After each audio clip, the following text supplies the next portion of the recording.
ওরকম তাহলে কোনো ভয়াবহ কোনো নেই। না না কিছুই না, এই কারণে ঘটে অধিকাংশ সময়। ভাই লোকগুলোর নাম একটু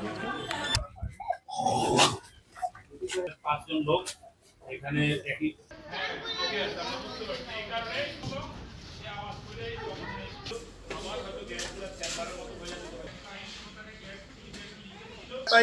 হালকা সেটা বিষয় না, দগ্ধ হইছে অনেক মানুষ। আগুন লাগছে, ফায়ার সার্ভিস কয়জন লোক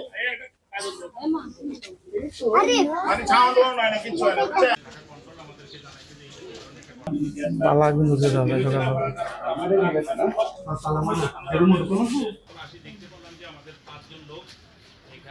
তো আসলে যখন ঘটনা ঘটছে তখন আমাদের কিন্তু কোনো সংবাদ দেওয়া হয় নাই।